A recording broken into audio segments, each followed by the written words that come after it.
Welcome to Maple Valley. Today I've gone for the Aston Martin for this race. Kind of fell back in love with it since we did the Daytona racing, the way it saves on tyres, the way it handles, and it actually is quite fast. Starting the race off in position 11, catching up to the Boatley up in front, who is battering their way through turn 1. Kind of feeling our way through at the moment, making sure we don't get punted off the track, and out the other side up to position 10. Coming round for turn 2, the Boatley has ended up in the Sarlat pit.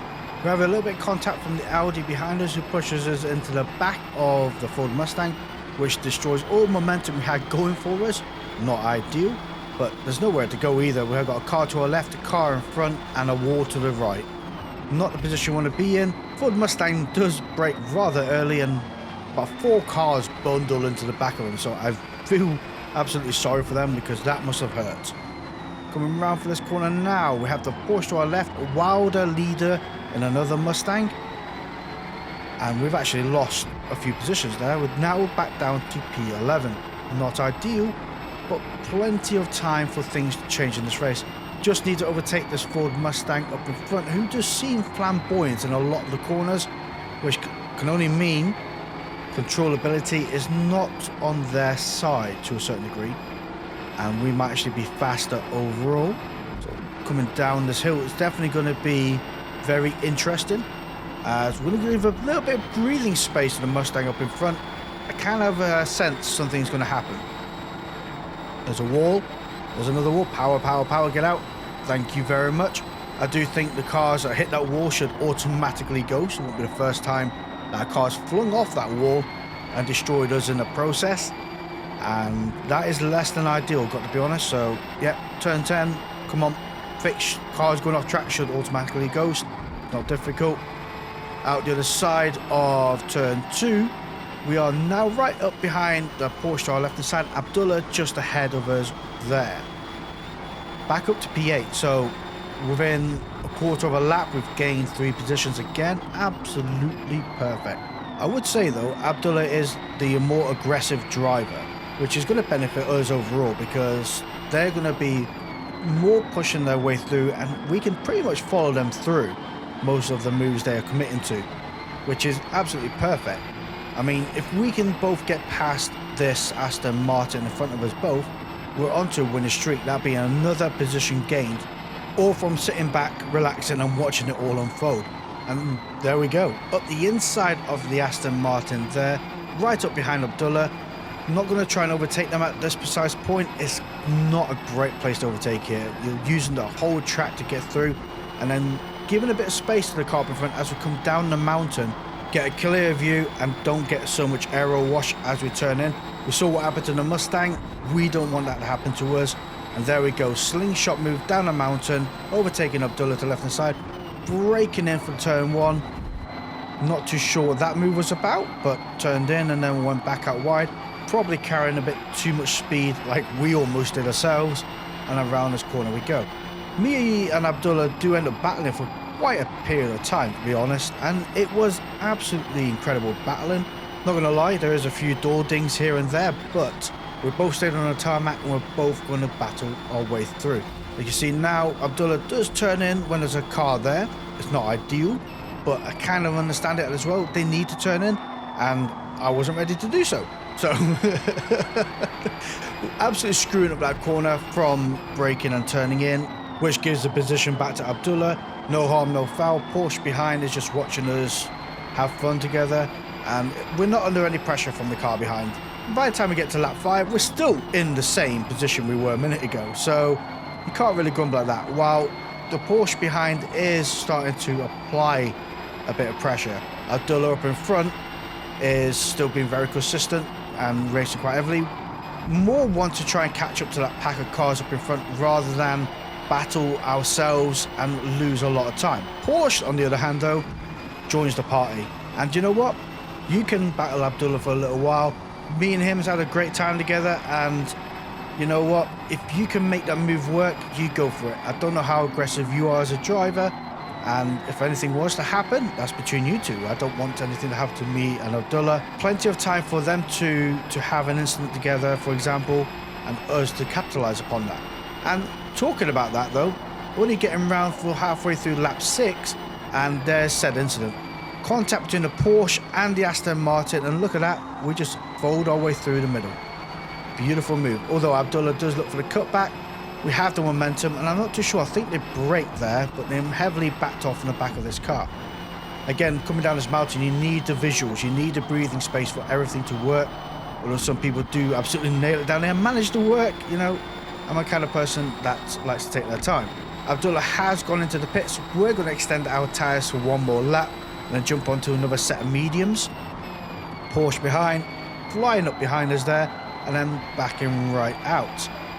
There is a yellow contender joining the party behind NRL Nail Long, if I remember correctly. Thing is, our tyres were worn out for that lap, and I think it would have probably been better if we did pit that lap earlier. So we have come out the pits, we have got a fresh set of new tyres. We are on lap 9, and you can see position 5 just ahead, which is 0.8 seconds away, and is the same Porsche. Not too sure what happened to Aston Martin though. I think Abdullah has gone somewhere or had an accident. Couldn't tell you. One thing I can tell you though is I have an inkling feeling that that Porsche up in front has gone onto soft tyres, because right now, I got to be honest, I'm struggling to actually keep up with them, and they are going to keep getting further and further away. Neil Long is looking to make a move. Do you know what? You can take that, bud. I don't want to battle with you. I've also got a feeling you're on soft tyres as well, and you pitted later than all of us, so yeah, you're definitely going to be on soft tyres. We have Beagle 30 seconds away. So what happened to Aston Martin, Abdullah? Unless they had an accident or they quit, I couldn't tell you. You know, they've definitely disappeared. And 30 seconds away from the car behind is absolutely insane. And to be quite honest, they kept getting further and further away from us. Now this is the final lap. You can see the Porsche is now 3.7 seconds away, and the car behind, Eggplant James, is 41 seconds away. So yeah, don't know what's happened. The race has just had a huge divide. Now the Porsche up in front, we are closing that gap very, very quickly. I could just see him ahead, and I think the tyres have fell off a cliff, but I don't think we have enough time to be able to catch up to them, which is not ideal, especially when I'm taking corners like that.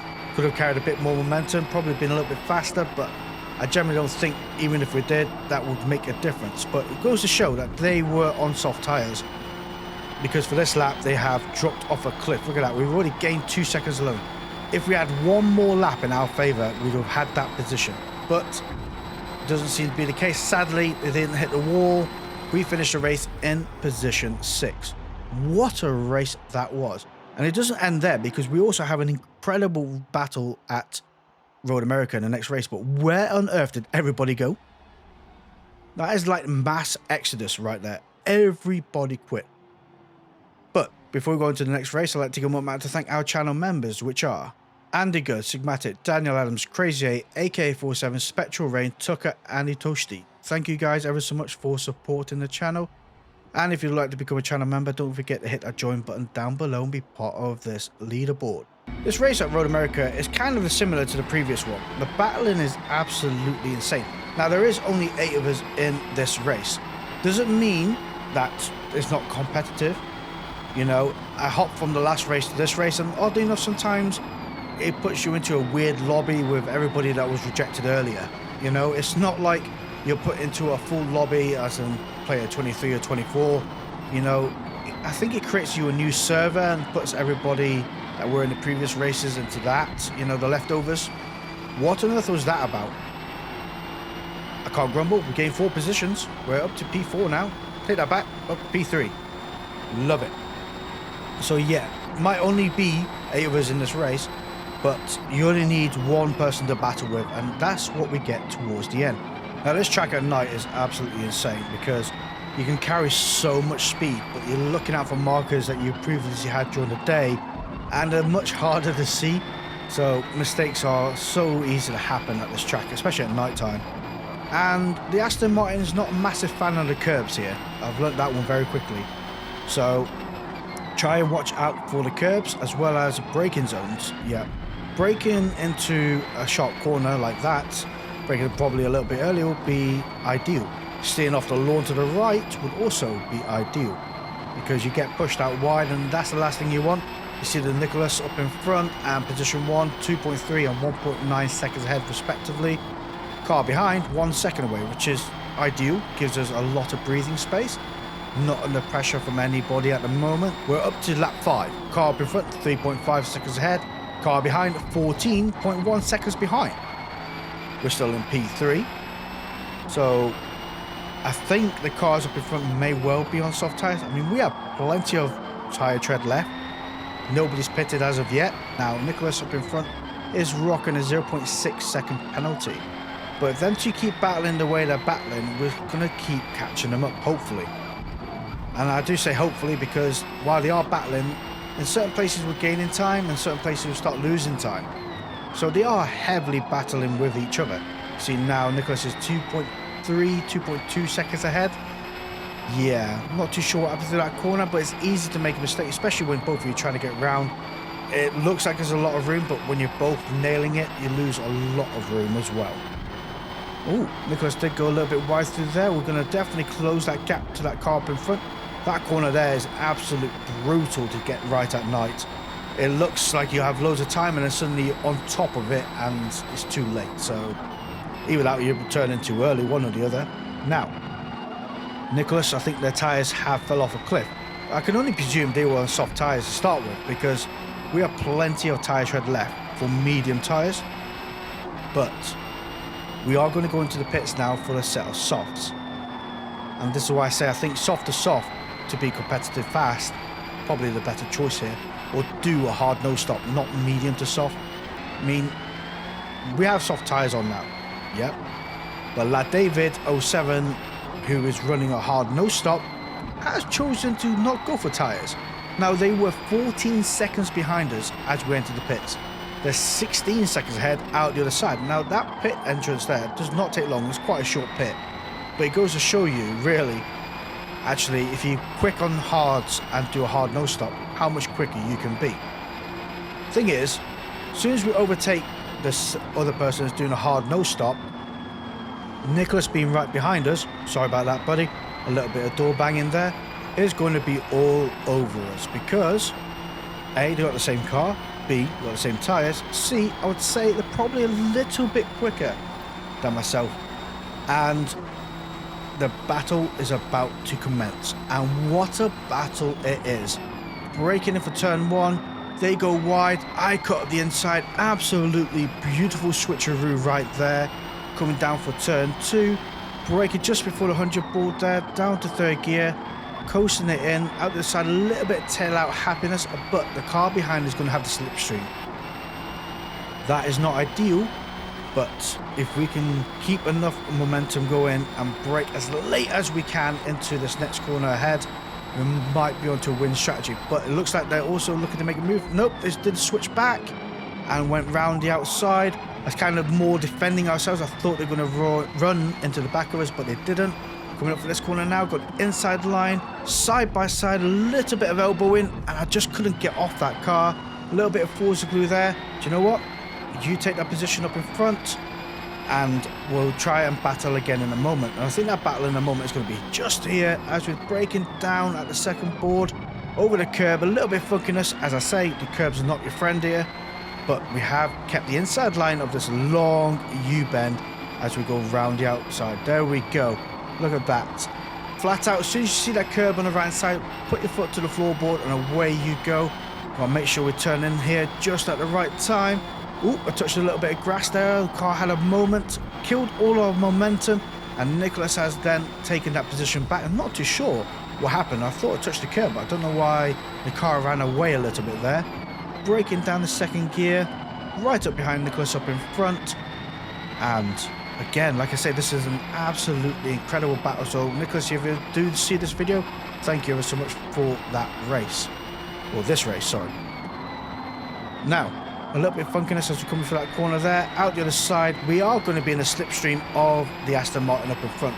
But I think we've also got very similar downforce setups because we're not closing in that gap, but we're not losing either while we are in the slipstream. And I would say I've got about very minimal downforce on the rear of this car at the moment. braking at the number 4 board there, over the curb, getting as much track width as I can, out the side along the bumpy bit, down to this corner here, braking just before the 100 board there, and I'm around this corner, go still right behind, 0.5 seconds, 0.4 seconds behind Nicholas up in front. And I think we did actually get a better exit there, 0.3 seconds, closing that door. Whether we are able to make a move, oh, they're going defensive now. They know we have the opportunity to pounce. Braking down in second gear. Gonna do the old switcheroo. Nope. Kind of parked it on the apex there. And I didn't want to run into the back of him, so I backed out. Braking down to second gear again. Over the curb we go, maximizing the corner of that track. Using as much of the curb as possible. This one here, I do let off a little bit. And I don't think they do. I don't have the same bottle. I don't want to go off. I've been off that side many times before. Now, a little bit of funkiness again. We've both had it actually from that same point in the curb. They are 0.7 seconds ahead, but it ain't going to be going like that for long. We only have one lap after this to make this work and gain that position, and we are on the podium. Now, while yes, they have that penalty which is going to affect them, I'd still rather overtake. And as you can see, here's the opportunity to make that move. They absolutely nailed it through there, went out wide onto the grass. Now actually it didn't destroy him as much as I thought it would, but I'm going to park it on the apex, out the other side we go. They can't do the cutback move there. Thing is, I carry a little bit too much momentum through that corner there, go wide ourselves, and to not get a penalty I let off the throttle and brake. We're side by side through this corner here, a little bit of elbowing, and out the side we go. Nothing wrong with a little bit of door rubbing. We stayed on the track. Would it be nice if it never happened? To a certain degree. Probably not as violent. Would be nice. But again, we're still on the track, which is the crucial point. Final lap. We need to make this move work. Now, we're not going to be able to beat them on tyres because they pit at the same time as us. The only way we could beat them is A, overtake them, or B, apply so much pressure that they make a mistake. Either one, we need to make this position back. I would rather overtake them than use the penalty to my advantage, you know? Gain that position properly. Now, right up behind them, coming down here, 0.2 seconds away. We're going to be able to make a move. Are they going defensive? They are not, maybe? Not too sure. They're not. So, we're right behind them for this corner now. Getting that power. Go, go, go, go, go. Good inside line of under the bridge, breaking down second gear, going to park it on the apex. Oh, they're going to have the switcheroo, but we're going to have the inside line of this next corner. I'm ultimately going to back out, let them take that corner. It's not an ideal place to go too wide. You're both going flat out. It's going to be an accident. Rather surrender and then gain through here. Flat out of that corner there. Look at them going a little bit wide. I think the pressure's on, and I think they know it. So, let's get right up behind them, keep right behind them. See that curb? Full throttle and away we go. Tyres are on minor wear, and I think their tyres are also shot to a certain degree. They're braking heavily through that corner. Up the inside we go, and beautiful pass right there. Absolutely beautiful. Sadly, we're still 7.5 seconds away from lad David up in front, who is doing a hard no stop. So I kind of say over the course of a lap, hard is probably a quicker way of doing things. Or unless I went medium soft tyres to start off with, then maybe we could have been much closer to them to start with. Not too sure, but all the tyres are now onto minor wear. Car behind, their tyres must be absolutely shot as well. Going wide on that final corner, crossing that line in position 3, 2 seconds ahead from the car behind, less than 6 seconds away from the car in front. And well done to Nicholas. Thank you for that great race.